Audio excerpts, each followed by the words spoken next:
somehow Mumbai just seems like they've got far more sort of, in terms of variation, a lot more arrows in their quiver than Rajasthan has. They don't have that much balance and variation in just their bowling. Is that what you're saying?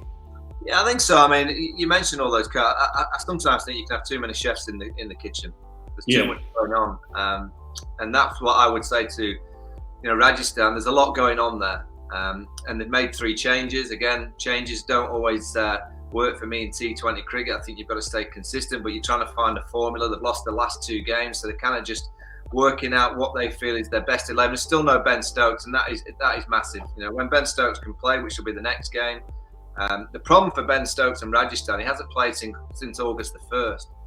So even though he's a superstar and he's produced incredible performances for 2 years, when you've had that kind of time out of the game, to come back and hit T20 cricket with a bang, it'll be difficult, even if it is Ben Stokes. And you're just looking at that bowling lineup. Jofra Archer, he's a standout. He's got to come out flying. And Unadkat's not really performed that well throughout. But Unadkat's been dropped, so they've got Ankit Rajput in place of Unadkat. So they've done the old switcheroo again. Yeah, that's what I mean. Unadkat's the left armer that always seems to get a huge amount of money, but doesn't deliver that much in terms of performances. And they're just trying to find a formula. And I never rule them out because it's Rajasthan and they can produce a performance. But Mumbai on paper look a lot stronger. Polly, again, the 3 changes over here. Unadkat dropped, Ankit Rajput is in. They've dropped Riyan Parag, the youngster. I don't know, seems like a guy you want to persist with. And they've dropped, happy to see Yashasvi Jaiswal back in the team. He only played 1 game and made way for Buttler. But he's coming in place of Robin Uthappan. You've got to feel they got him from Kolkata. They bought him at the auction, right? They've played him out of position, essentially. And now if they've made this change, it perhaps just seems like it may just be the end of the road for Robbie in pink. Yeah, I mean, he hasn't looked in good touch, to be totally honest. And it is their experience. They were obviously banking on that fact with the youngsters that they've got.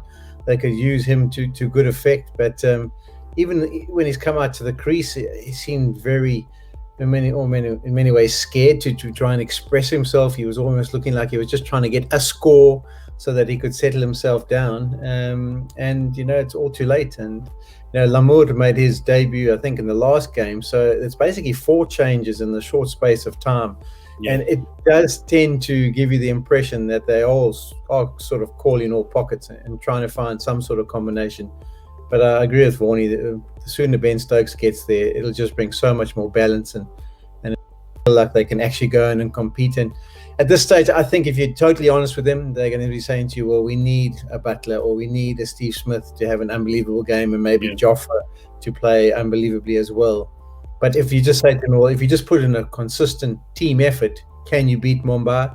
I don't think they can at this stage. It needs something exponential. Yeah, the problem, Paul, is in teams, when you start making changes, as you mentioned, 4 changes inside 2 games, doesn't matter who you are in that team, you start looking over your shoulder. You don't feel settled in the side. And I'm not saying that you have to feel settled and you have to be a guaranteed pick for every game, but there's that balance that you've got, particularly in T20 cricket, which is a game of high risk.